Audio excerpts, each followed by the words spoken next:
de las partes, de los abogados defensores y de los fiscales, en el juicio a la monja Luisa Toledo, la monja que fue priora del convento carmelita de Nogoyá, cumplió funciones hasta que fue separada de su cargo. En 2016 está acusada del delito de privación ilegítima de la libertad agravado. Tiene 2 denuncias de 2 ex religiosas que salieron del convento carmelita. El proceso se desarrolló en el Tribunal de Juicios y Apelaciones de Gualeguay y se escucharon los alegatos de las partes. El fiscal Gamal Taleb pidió una condena de 6 años y medio de prisión para la religiosa, que hoy está alojada en un convento en Capital Federal, fue separada de su cargo. Y lo que se conoció también es el testimonio del arzobispo de Paraná, Juan Alberto Puigari, que fue su inmediato superior y que se desligó de lo que ocurría. En principio dijo Puigari: cuando me enteré, lo que hice, después del allanamiento, lo que hizo es suspender algunas de las prácticas que había ahí adentro. No llega a decir, no llega a reconocer que eran, como lo planteó el fiscal Gamal Taleb, verdaderas violaciones a los derechos humanos lo que ocurría ahí adentro, pero dijo: suspendí momentáneamente algunas prácticas que ocurrían dentro del convento.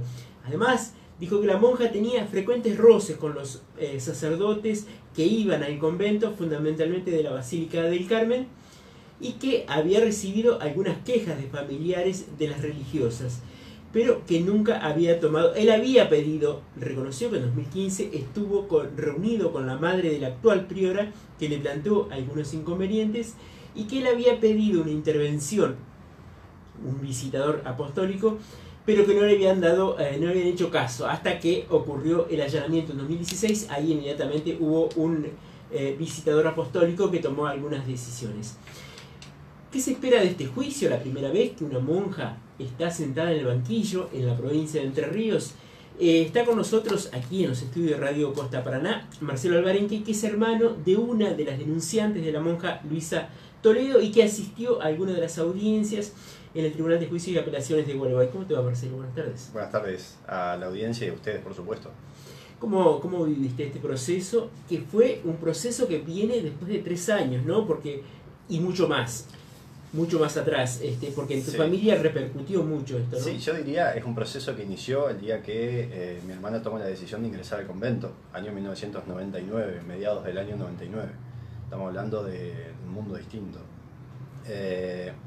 ¿En qué términos lo digo? En términos de lo que significaba, a mente que estamos inmersos obviamente en el mismo medio cultural, lo que significaba año 1999 ser una chica de 17, 18 años recién cumplido, a lo que es ser hoy, donde tal vez digo no hay grandes diferencias, al menos en el medio nuestro, en Entre Ríos, digo, en la idiosincrasia, pero sí en el acceso a la información, en cómo determinadas cuestiones o parámetros culturales sí han cambiado afortunadamente, en favor de respetar las decisiones de vida de la mujer y el tipo de proyecto de vida que cada uno quiera llevar, etcétera, etcétera. Con lo cual digo, es un proceso que lleva 20 años ya, estamos a mediados del año 2019, pero en términos, claro, mucho más específicos, esto se inicia, ella ingresa en el año 99 y sale el 1 de abril del año 2013, a partir de lo cual nosotros nos encontramos, como ya lo he dicho, en este lugar cuando nos han invitado, nos encontramos con una persona no solo totalmente distinta a la persona que había entrado, sino totalmente distinta a la que uno esperaba que salga de un lugar como ese. Era una persona, y lo digo con el obvio respeto y afecto que tengo por ella, pero una persona que estaba absolutamente desinformada en términos de acceso a bienes culturales, a bienes recreativos, con estado de salud, que era... y lo digo nuevamente con todo respeto, era muy parecido a una persona muy mayor de edad, con lo cual nos encontramos con una desconocida viviendo en nuestra casa sin saber ni siquiera ella en condición de que estaba fuera del convento, porque fue prácticamente expulsada. Después ya hablaremos, si nos da el tiempo, en qué términos sale ella del convento. Ahora, hay una peculiaridad. Sí. Ella ingresa a una congregación y a un convento de clausura, digamos, con determinadas condiciones que son totalmente distintas al resto de las congregaciones religiosas, y más en esta que tenía además constituciones muy antiguas, de poca actualización. Digo, cuando ella sale, evidentemente había cierta desconexión con el mundo, pero no sé si es lo más grave que le ocurrió a ella. Sí, cuando hablo de la desconexión no estoy haciendo referencia a que era una persona que estuvo en un convento durante muchos años. Estoy haciendo referencia a que una persona que estuvo encerrada en un lugar en la cual se la privaba de acceso a bienes elementales que tienen que ver con la dignidad humana. Esto lo dejó muy claro el fiscal Gamal Taleb, tanto en el alegato de apertura como en el alegato de clausura del juicio el viernes pasado. No estoy diciendo que sale una persona y nos encontramos con una persona que vivió en un convento durante 20 años, durante 14 años. Estoy diciendo que sale una persona que fue a la que se le privó del acceso, insisto, a la salud, a la recreación, a cultivarse, a bienes recreativos, espirituales, a bienes... A ver, estamos hablando de una persona la cual cuando sale de ese lugar yo suponía que tenía al menos conocimiento de la filosofía y la teología cristiana, cosa que no sucedió. Yo dije, esta persona al menos debe tener conocimiento a grandes rasgos de la filosofía de Tomás de Aquino, algo que podría leerse en un ámbito de un convento. Bueno, no. Estaba vedado todo lo que, y el fiscal esto lo dijo también en el alegato de cierre, estaba vedado todo lo que tiene que ver con el razonamiento, porque obviamente que el razonamiento hace que cualquiera de las personas que vivían ahí o que viven ahí detecten las prácticas abusivas y antinormativas que tenía la superiora. Ahora, una congregación, un convento donde había monjas de vida contemplativa, uno entiende que son monjas entregadas a la vida espiritual y al rezo. Lo que revela este juicio, lo que reveló el juicio y lo que planteó el fiscal Gamal Taleb, que había aplicación de tormentos. A tu hermana se le aplicó castigos como encerrarla a pan y agua durante varios días, Sí. hacerle la señal de la cruz con la lengua en el piso. Digo, hay situaciones de tormentos y de denigrantes hacia la persona. Sí, en esto hay que ser bastante preciso, bastante claro. El especialista en derecho canónico, aportado ofrecido como testigo por la propia defensa, con lo cual mayor objetividad aún, al menos en los términos de lo que estoy diciendo, dejó bien en claro que las mortificaciones, que es el género en el cual se subsume el uso del cilicio, del flagelo, siempre son voluntarias, libres de voluntad absoluta, de libertad absoluta, perdón, y están establecidas en su duración en el tiempo y frecuencia semanal o mensual o anual, de acuerdo al calendario que sigue la Grey Católica. Eso está perfectamente establecido. En este caso estamos hablando de que no solo que se hacía, lo cual es discutible, nos puede gustar o no, pero siempre que lo hagan personas libres y adultas lo vamos a tolerar y bienvenido que así sea. El problema era que en este caso no se hacía en los términos que establecía la Constitución del Convento y el Código de Derecho Canónico, sino al libre albedrío, al libre arbitrio de la superioridad del convento, que lo usaba como un método de sanción frente a lo que ella consideraba que eran incumplimientos de las internas. Marcelo, ¿y qué revelaron los estudios psiquiátricos que hicieron también para tratar cómo salieron, cómo quedaron en su psiquis al pasar por esta situación durante tantos años? Sí, nos encontramos frente a una subjetividad absolutamente diezmada, una persona que se tuvo que reconstruir en un proceso similar al que hace una persona recién nacida, que construye la subjetividad de acuerdo a las impresiones primarias que tiene. Estamos hablando de eso, una persona diezmada, un espectro, que comunicaba por su cuerpo ser una mujer adulta y que su psique estaba diezmada, su autoestima absolutamente minado, un profundo sentido de culpa, en sentido religioso y en sentido humano, culpa frente a Dios y culpa frente a las personas. Yo le conté al fiscal una anécdota que sucedió tal vez 2 o 3 años después en mi casa, que un día mi hermana estaba, tal vez 2 años después, no tanto, estaba limpiando un mueble, como una cosa de colaboración, ya estaba inserta en la vida cotidiana nuestra, y cuando estaba limpiando se le cae una pieza de cerámica que la verdad que no tenía demasiado valor, no significaba nada, y si lo hubiera tenido no importaba, una cosa accidental. Y le comenté al fiscal que yo andaba ahí y cuando se cae, ella me miró con cara de terror. Lo cual lo interpreté claramente como un reflejo. No estaba ella ahí, estaba ella 2 años atrás, o 3 o 5 años atrás. Porque una falta mucho menor que esa, por ejemplo, dejar caer un plato al piso, le hubiera significado a ella semanas de enclaustramiento, más el uso del silicio, más el uso del flagelo, más reprimendas de la superiora, la privación de derecho de voto y de voz en el capítulo, etcétera, etcétera. Aclaremos algunos términos. No todo el mundo sabe cómo son Sí, por la favor, mecánica. ¿Qué es decímelo. el silicio? El silicio es Es un alambre. Sí, es algo parecido a... Porque hay distintas formas, se ha usado de distintas formas dentro de la vida ascética y dentro del cristianismo. Una cosa es como lo usan los cartujos, que es una tela que produce cierta picazón, como si fuera un algodón grueso.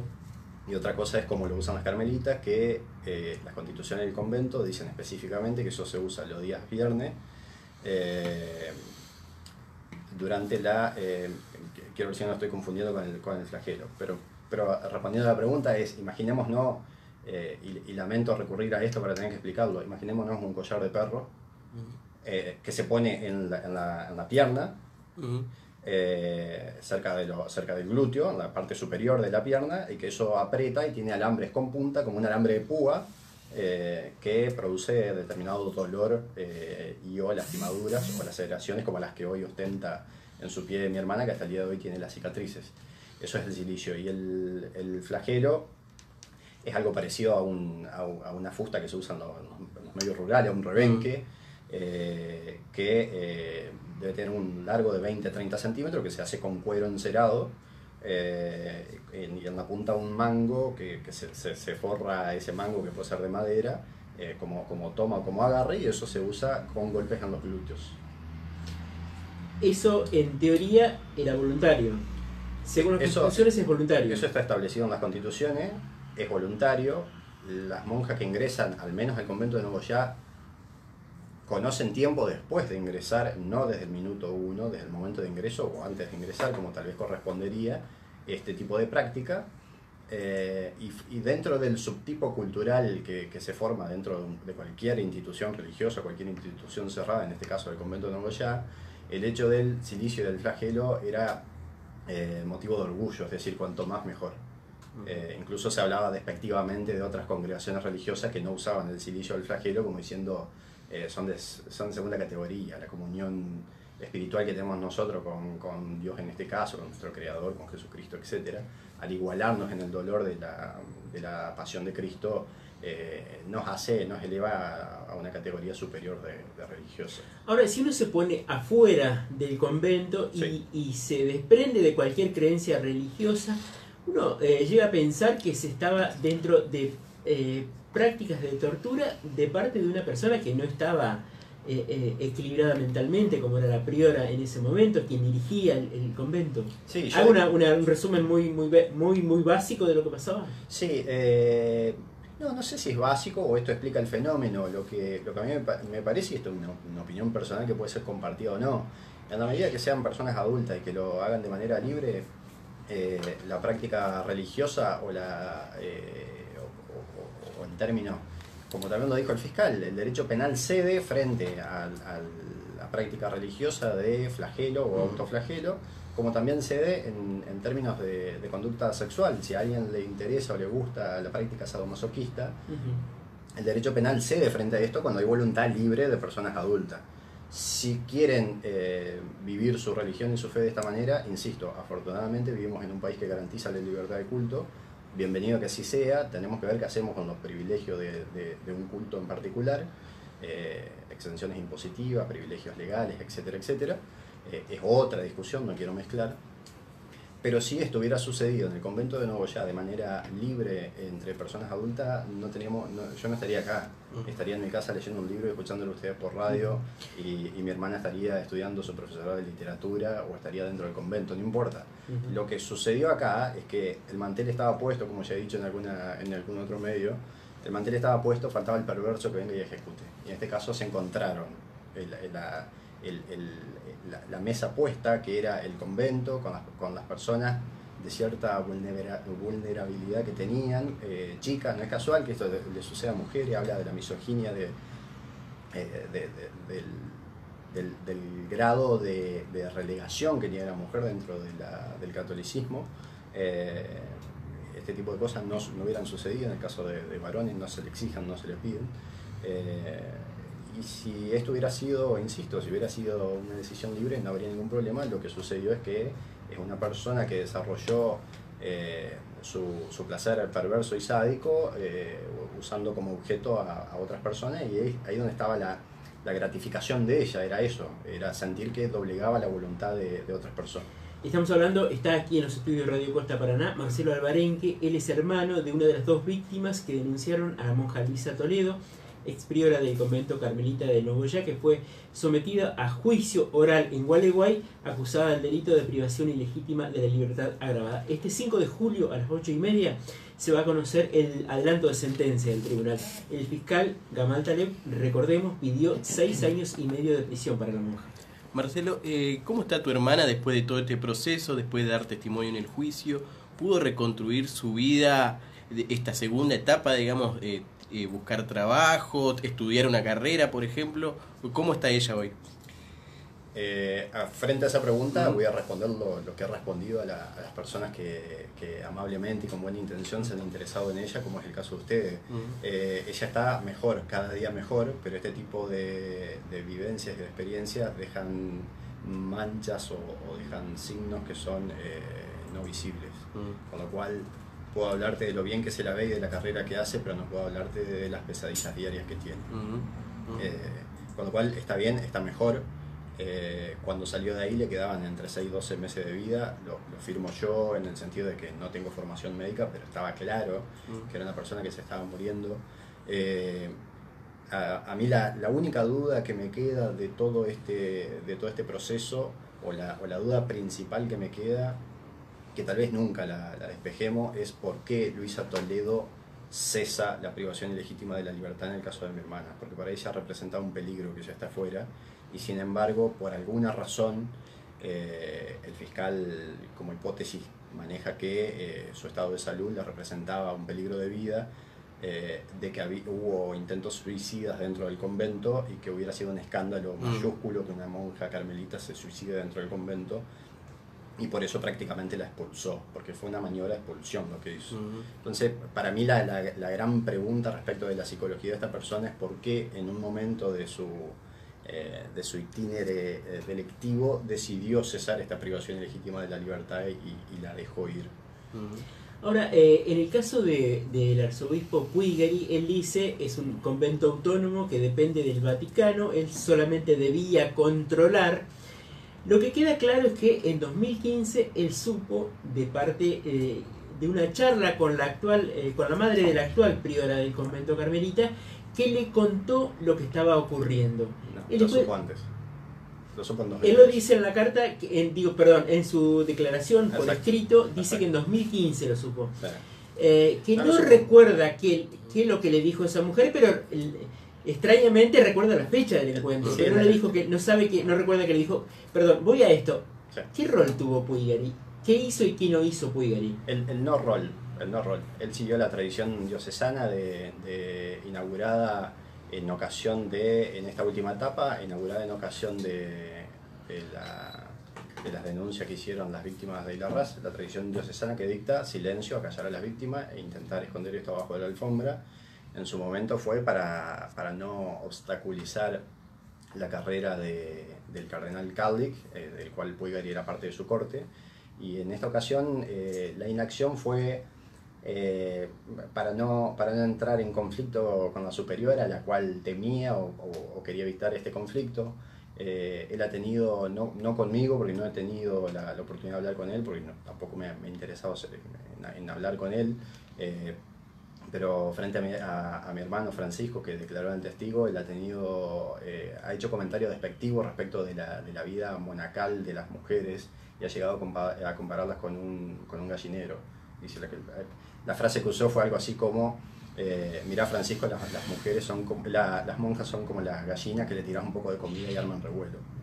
con lo cual volvemos al aspecto muy filosófico. espiritual, muy espiritual. Además de la profunda formación que tiene, y lo digo irónicamente, claro, este destrato que tiene respecto del convento de Nogoyá, que permitió que una persona, una psicópata, una sádica y una perversa como Luisa Toledo desarrolle su actividad delictiva. En el año 2017 le escribí a Puigari y le dije que, y esto me autorizaban a leerlo como parte de mi declaración en el juicio en Gualeguay, el segundo día de audiencia. Le dije textual a Puigari: como bien sabés, la vida monástica del Carmelo de Nogoyá se rige o se debería regir por el Código de Derecho Canónico, le cito el Canon 573 y siguiente, y las constituciones conocidas como Reglas y Constituciones de las Monjas Descalza de la Orden de la Beatísima Virgen María del Monte Carmelo, kilométrico. Y le empiezo a citar las constituciones del 90 y le empiezo a citar cuáles son los dispositivos normativos específicos dentro de las constituciones del convento que le establecen determinadas obligaciones al obispo diocesano. Por ejemplo, dice que el obispo diocesano, al obispo diocesano le están encomendado la vigilancia conforme a normas del derecho canónico, la vigilancia del convento. El canon 135 de la Constitución del 90 dice: corresponde al ordinario del lugar, que es el obispo, conservar y defender dicha autonomía. El artículo 138 refiere al consentimiento del obispo diocesano para dirigir un monasterio. El 140 dispone que el obispo diocesano, bajo cuya vigilancia están nuestros monasterios, informará a la Santa Sede.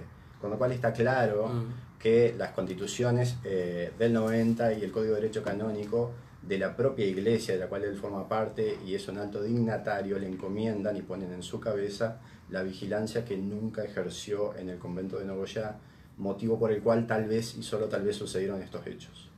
Además, en su propia declaración, él reconoce que había situaciones anormales, si queremos ponerlo en un calificativo, los roces con los sacerdotes de la basílica, el enfrentamiento con sus propios confesores. Digo, él reconoce que algo no estaba bien en el convento, pero no actuó en consecuencia.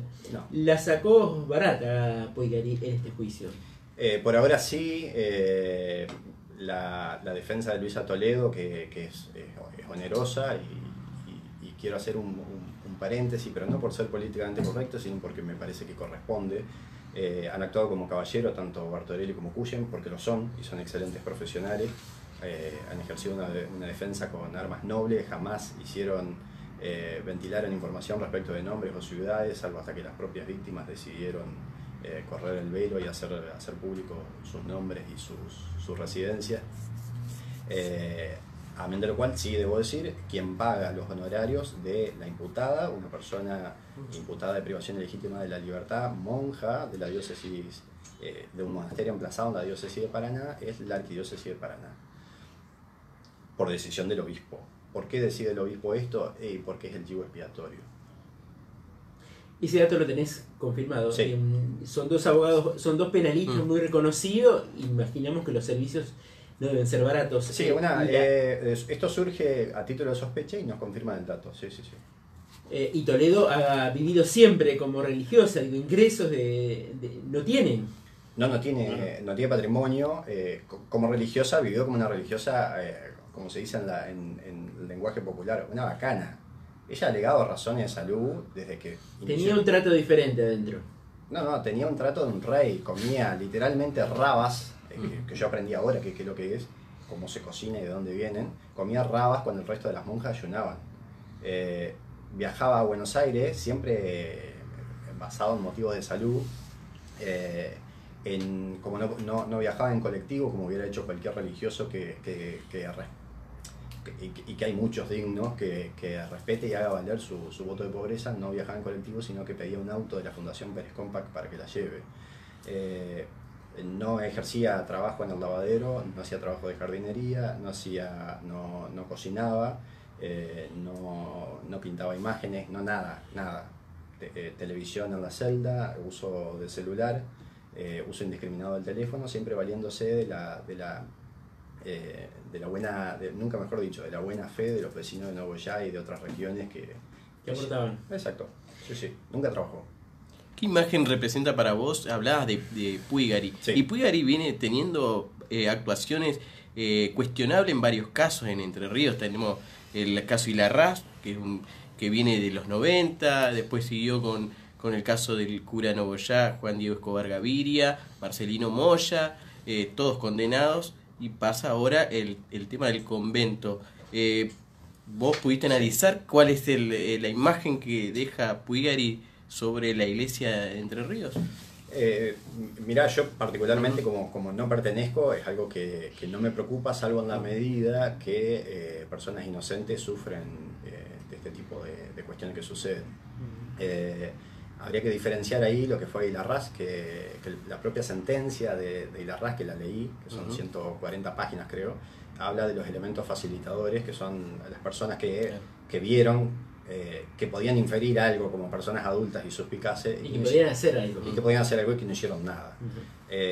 Tenemos como secretario privado, y vive en la residencia de calle Echeverre, a Mario Gervasoni, que es una persona imputada o estuvo investigado, no conozco el estado procesal, por eso quiero ser preciso. Está para ir a juicio. Está imputado. Perfecto. Mario Gervasoni, secretario privado, que lo llevó Puigari cuando era obispo de Mar del Plata, con lo cual habla de la cercanía. Esto no sucede en la vida eclesiástica.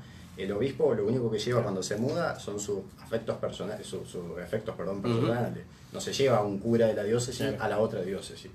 Lo llevó a Mario Gervasoni, que es una persona que está investigada y que va a ir a juicio, como nos dice acá Ricardo, por haber mentido en un juicio de abusos sexuales a menores, ¿no? En una cuestión impositiva, que también sería grave, pero digo, esta es la calidad humana de al menos de los altos dignatarios de la diócesis de Paraná, lo cual obviamente lo único que podemos esperar de esto son resultados como los que estamos charlando.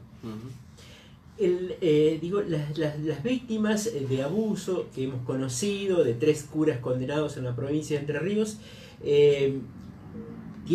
son sobrevivientes, se consideran sobrevivientes porque tienen que rearmar una vida que ha sido destrozada. En el caso hemos hablado con alguno de ellos y es así. En el caso de tu hermana, ¿cómo es ese empezar de cero, empezar de nuevo o rearmarse con lo que quedó?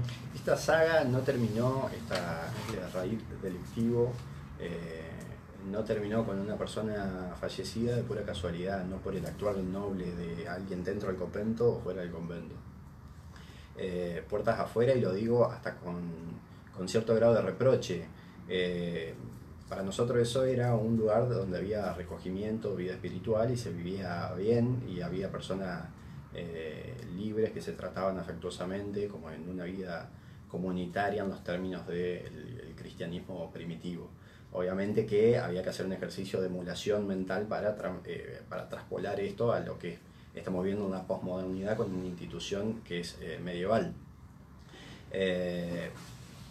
Lo que nosotros pensábamos que sucedía, por supuesto nada de eso sucedía, y lo poco que se podía inferir o conocer desde afuera era una fracción extremadamente mínima de lo que nos terminamos enterando que sucedía dentro del convento.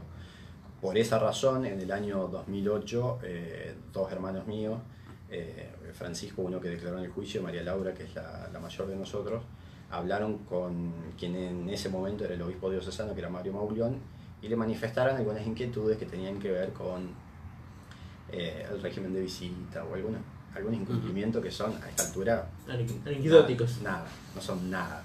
Y Mario Mauleón, si bien no era educado en el seminario de Paraná y una persona original de la diócesis de Paraná, se aferró a la tradición diocesana de no hacer nada frente a este tipo de cosas, y no hizo nada.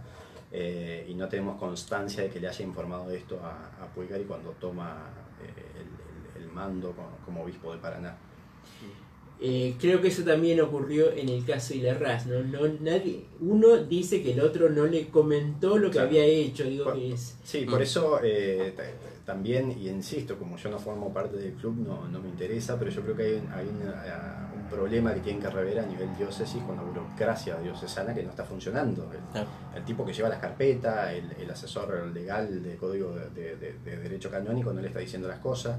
El obispo no sabe que las constituciones del 90, que de uno de los conventos principales que tiene la diócesis de Paraná, no sabe que le encomiendan determinadas obligaciones, no sabe, no quiere saber, o si lo sabe no ejerce. un problema burocrático, más allá de quien sea el obispo en este caso. En el caso de Moya y de Escobar Gaviria, no vemos el mismo grado de inacción o que la inacción haya sido la condición de posibilidad de este tipo de sucesos, al menos es la información que yo tengo, como sí fue en el caso de la RAS, por eso tal vez habría que hacer un pequeño matiz ahí, ¿no? Lo de Escobar Gaviria era prácticamente un feudo que había fundado él, don Lucas González, y era una persona que llegó a ser más importante que el propio comisario, que el intendente, etcétera, etcétera. Sí. ¿Cómo sale tu hermana del convento y por qué la deja salir Toledo? Escobar Gaviria, perdón, que era confesor de las monjas dentro del convento, que terminaba la confesión y le informaba a la superiora, fíjate hasta dónde llegaba el control. No había no claro, se cumplía el secreto. El secreto de confesión lo han respetado muchos sacerdotes que han dejado de ser sacerdotes, que se han casado, personas incluso que han tenido problemas, que han terminado tras las rejas, etcétera, etcétera. Muchísimos sacerdotes a lo largo de la tradición, al menos de los últimos años, han respetado, a pesar del alejamiento de la iglesia, el secreto de confesión. Escobar Gaviria no solo que no lo respetaba, sino que era parte del engranaje o de la maquinaria de control que tenía Luisa Toledo dentro del convento, porque terminaba de confesarle, le comunicaba a la superiora, lo cual nos da una idea del grado de control que había, no solo sobre la alimentación, sobre la salud, sobre el cuerpo, sino también sobre la espiritualidad de las propias monjas. ¿Por qué sale? Es la gran duda. ¿Por qué ella cesa la privación ilegítima de la libertad? En el caso de mi hermana, es la gran incógnita. Tal vez algún día la podamos develar. Yo creo que algo que está en la mente de la imputada, y las sospechas son estas, que había una situación de salud grave y que tuvo miedo de que se le muera ahí adentro, lo cual no podemos corroborar. ¿Pudiste escuchar el testimonio? ¿Habló Luisa Toledo o en el juicio ella directamente no dijo nada? Sí, ella habló, yo no lo pude escuchar porque al ser testigo no podía ingresar antes de mi declaración, ni tampoco pude ingresar posterior a mi declaración, por una cuestión de que si eventualmente se decretaba algún careo o una cuestión así, para no contaminar la prueba testimonial. Pero del acceso a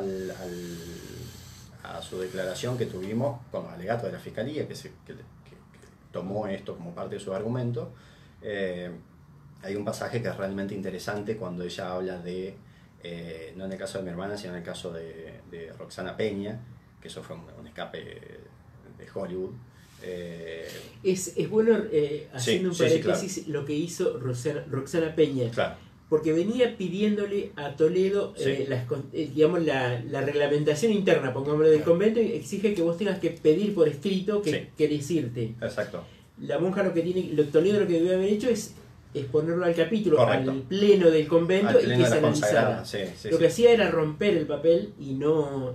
romperlo, pero con un dictamento. Claro, además con saña, dispensando un trato extremadamente indigno a quien solicitaba salir, rompiendo la solicitud frente al resto de las monjas y diciéndole que ese era el motivo de los males de la comunidad, incluso de males que sucedían fuera del convento, como por ejemplo el terremoto de Chile. Ahora nos venimos a enterar que fue culpa de las monjas. Ahora, el escape de Roxana fue una cosa que Silvia, mi hermana, dice es extremadamente admirable el valor que tuvo ella. Porque se escapó literalmente. No solo por escaparse, sino que el hecho de circundar la zona, llegar a una puerta que era que quedaban todavía una o dos puertas más para hacerse de la llave, llegar ella ahí, al no ser parte de la corte de Toledo, llegar ella ahí y que la detecten, ya hubiera sido motivo de una sanción extremadamente grave.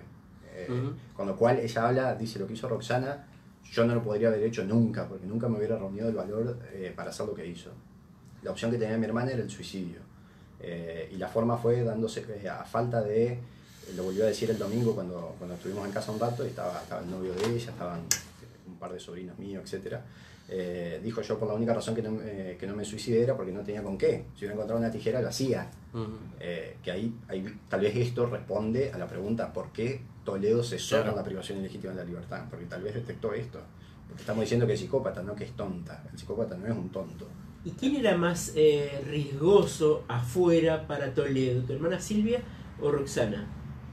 ¿Cuál de las dos era más riesgosa, que estuviera fuera y contara? No, yo creo que ambas. Pero en las testimoniales del juicio se ventiló esto, y yo creo, no estoy seguro si fue Laura Lestrade, que es la última chica que salió, que vino especialmente desde Neuquén para brindar su testimonial y corroboró punto Testimonio por punto. clave porque sigue siendo monja. Eso fue clave por dos razones, porque sigue siendo monja, porque salió hace poco tiempo, y por otras razones, porque formó parte del círculo cercano de Toledo, hasta que dejó de formar parte del círculo cercano de Toledo, y ahí pudo hacer una reflexión respecto de lo que sucedía. Fue clave porque fue un testigo ofrecido por la defensa, lo cual la fiscalía se vale de esto también para traerla. Y sigue siendo monja y fue una de las últimas en salir, corrobora punto por punto lo que relataron las víctimas, tanto Silvia como Roxana. Y yo no me acuerdo si fue Laurita Lestrade, que es esta monja, o las otras dos monjas ofrecidas por la defensa que dieron el testimonio en Nogoyá, que decían que en el caso de Roxana, que el escape o la preocupación de la superiora por el escape de ella era que cuente afuera lo que estaba sucediendo. Pero en grados de peligro, ambas representaban un peligro para. ¿Roxana entonces accede a la llave para salir o cómo sale? Roxana accede a la llave, ella hace Dinero tiene un rol ahí clave. Claro, hace una ideación, insisto, un escape de película tipo Alcatraz, porque hace una ideación de días, horarios y rutinas. Claro. Se lo estudia, claro, como un juego de guerra. Dispone de 15, 20, 30 segundos para hacerse la llave, abrir una de las puertas interiores, salir al patio y aprovechar que el jardinero estaba y le abrió la puerta. Y además Para salir a la calle, perdón. Claro. A la calle y se va a la basílica. Y ahí ese hecho le da a Puigger en su testimonio el necesario argumento para lavar su imagen. Puigari dice que la monja Toledo lo llama a Puigari y le dice hágala volver a la monja.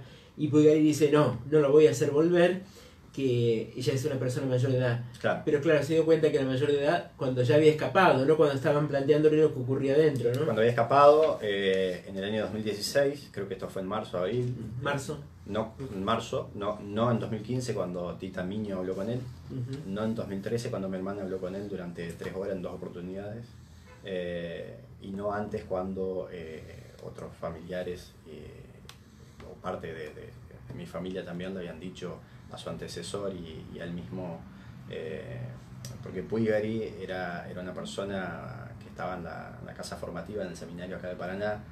Uno de mis hermanos estuvo ahí y le comentaba las cosas que iban viendo dentro del convento y tampoco hubo mucha actividad en ese sentido. ¿Esperás la condena? Mirá, yo lo que creo es, quiero ser prudente, no nos constituimos como querellante porque no hay ánimo de venganza en esto. Estuvimos a metros de la imputada y queremos ser respetuosos de su condición humana, del sentido de justicia en el cual creemos. El objetivo del juicio, y así lo entendió mi hermana, en este caso no puedo hablar por Roxana, fue poder decir la verdad de lo que estaba sucediendo ahí adentro, que no entren más chicas al menos sin que esto cambie, o sin saber exactamente qué es lo que pasa ahí adentro, que no le siga sucediendo a otras personas. Y el efecto profundamente reparador que tuvo para ella el hecho de estar sentada por primera vez en su vida y poder hablar adelante de la imputada en un término de casi 4 horas diciendo solo verdades, sin que la imputada pudiera sancionarla por esto, vale el juicio. La condena llegará en el caso de que el Tribunal de Juicio de Apelaciones, prestigioso, con jurisprudencia en temas complejos como este, así lo decida. Bien, gracias Marcelo Albarenque para que nos ayudaras a acercarnos a esta verdadera película de terror que ocurría en un convento de monjas contemplativas, ¿no? Que era otra cosa lo que uno imaginaba que ocurría adentro del convento carmelita de Nogoyá. El 5 de julio se va a conocer entonces el adelanto de sentencia del Tribunal de Juicio de Apelaciones de Gualeguay en el marco del juicio a la monja Luisa Toledo, acusada de privación ilegítima de la libertad agravada. La pena pedida por el fiscal Gamal Taleb, 6 años y medio de prisión efectiva. Estamos en Puro Cuento. Te agradecemos, Marcelo, por esta visita. Gracias a ustedes.